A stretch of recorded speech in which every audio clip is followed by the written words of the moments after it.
Yo les gars, c'est Riz, comment ça va? Alors aujourd'hui on se retrouve sur Sorare pour une nouvelle vidéo où on va parler de l'Euro 2020. Pourquoi on va parler de l'Euro? Tout simplement parce que l'équipe Sorare vient d'annoncer cette semaine que l'Euro 2020 sera bien disponible sur le jeu Sorare. Donc ça a une annonce très très intéressante les gars, ça va nous chambouler pas mal de choses pour notre achat-revente et on va voir comment bien l'anticiper parce que l'Euro 2020 ça commence dans un peu plus d'un mois, le vendredi 11 juin 2021. On est aujourd'hui le 30 avril, donc voilà, demain sera le 1er mai. Ça nous laisse vraiment un mois et 11 jours pour anticiper, pour commencer à faire nos petits achats en prévision de cette compétition. On va voir, je vais vous montrer un outil vraiment super intéressant qui a été développé par une personne de la communauté qui va vraiment nous aider pour analyser cette compétition et surtout quels joueurs sont disponibles sur Sorare et quels joueurs acheter pour vraiment se faire un petit peu de bénéfices sur ces joueurs là. Cette annonce elle est intéressante parce que au niveau du mois de juin et du mois de juillet sur Sorare il y a un petit creux en fait parce que les championnats européens, il faut savoir qu'ils se terminent dans très peu de temps, la fin mai, dans un peu moins d'un mois. Donc les cartes de ces championnats européens sur Sorare vont vraiment baisser en prix parce que tout simplement ils seront plus utilisables sur le jeu Sorare au niveau des compétitions là, les Game Week. On pourra plus utiliser ces cartes là parce qu'il y aura plus de matchs dans ces championnats et en gros les joueurs vont plutôt se diriger vers des championnats un peu étrangers comme la MLS qui a débuté ce mois-ci là, mi-avril. D'ailleurs j'ai déjà fait mon équipe. Il y a notamment aussi le championnat japonais, la G1 League, qui va continuer cet été. Donc il y aura vraiment très peu de championnats sur lesquels continuer à jouer cet été. Et là, ça chamboule un peu tout parce que l'Euro 2020 va débarquer sur Sorare et on pourra continuer à jouer avec nos cartes européennes. Mais il faut quand même bien gérer la transition au niveau des cartes européennes. Fin de championnat, début d'Euro 2021. Il va y avoir un petit mois de battement entre la fin des championnats et le début de l'Euro 2021. Donc là, il va falloir se positionner vraiment sur cette compétition et commencer à anticiper les bonnes affaires.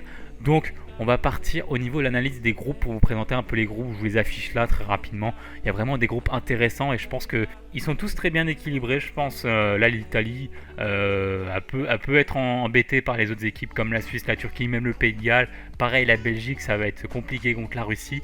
On va dire qu'il y a toujours un leader qui va se détacher, un favori. Peut-être là par exemple les Pays-Bas, l'Angleterre, la Belgique, l'Italie, l'Espagne et peut-être la France ou l'Allemagne là dans le groupe F. Mais on va dire que toutes les équipes ont vraiment leur carte à jouer pour se qualifier. Peut-être pas la Hongrie là et la Macédoine, mais dans les autres groupes, vraiment toutes les équipes peuvent se qualifier en deuxième ou première position. Ça va être super intéressant à suivre et ça va aussi du coup être intéressant à regarder par rapport aux cartes de ces pays-là sur Sorare. Donc pour vous aider dans votre analyse et bien anticiper l'achat de ces cartes, il y a une personne de la communauté, Matt94 sur Twitter, un anglais, qui fait du contenu assez régulier au niveau de Sorare. Il propose comme ça gratuitement de l'analyse sur des fichiers Excel, etc. de cartes Sorare. Donc c'est vraiment super intéressant. Il fait du très très bon contenu.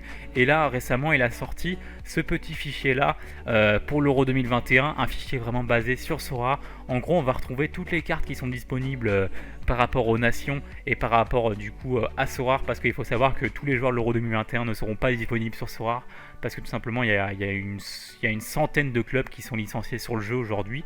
Donc voilà, il n'y a pas toutes les cartes de la compétition qui seront disponibles et achetables sur le jeu. Mais du coup sur ce document là on a vraiment à peu près toutes les cartes qui sont disponibles. Donc il le met régulièrement à jour. C'est ça qui est plutôt intéressant. On a pas mal de contenu et pas mal de données pour nous aider dans notre analyse comme je vous l'ai dit. Donc ça va être intéressant, je vous mets le lien dans la description. Petit bémol parce qu'il m'a dit que ce fichier là il sera disponible en ligne que pendant 3-4 jours. Donc peut-être qu'il le remettra par la suite, donc n'hésitez pas à le suivre sur ses réseaux sociaux. Mais en tout cas, là il est disponible pendant 3-4 jours, comme je l'ai dit. Là je sors la vidéo le 30 avril.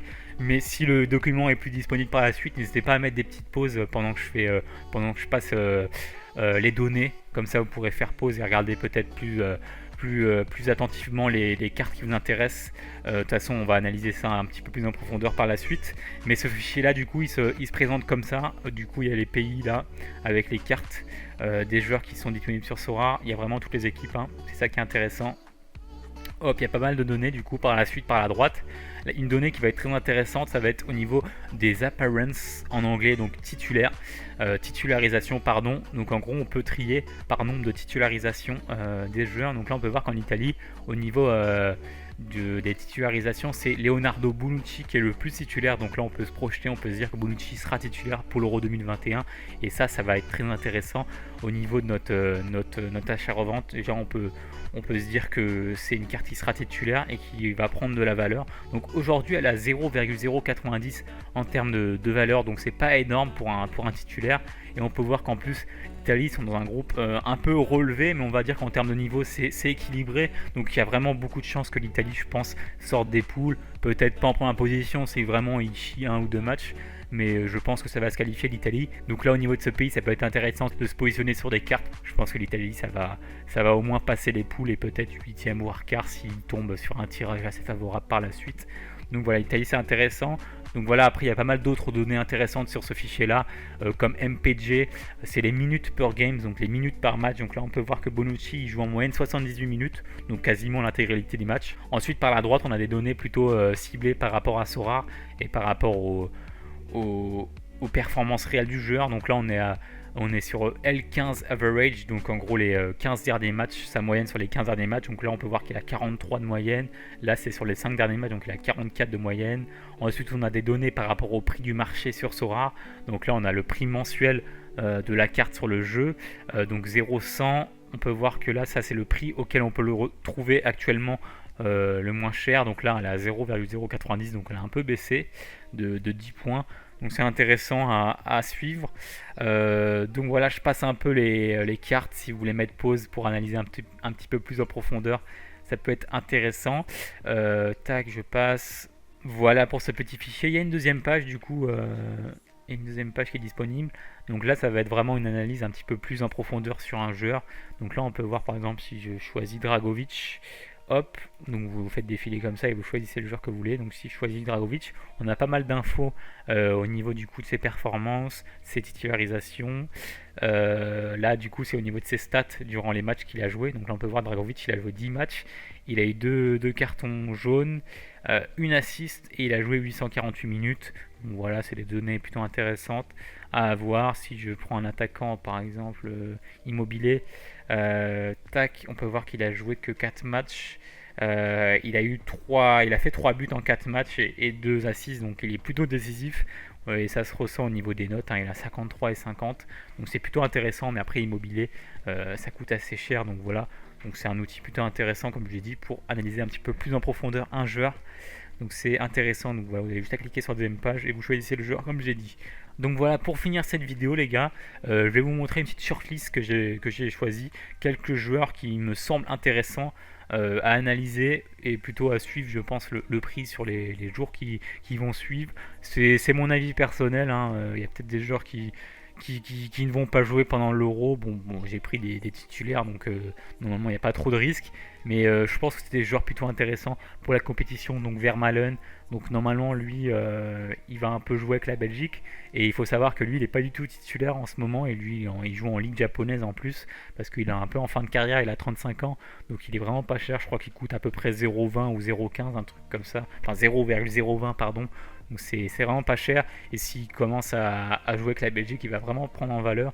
Pareil, Krikoviak, lui, il faut savoir que c'est un joueur qui performe vraiment énormément en ce moment. Si on regarde ses notes récentes, c'est du 100, c'est du 82, 50, 186.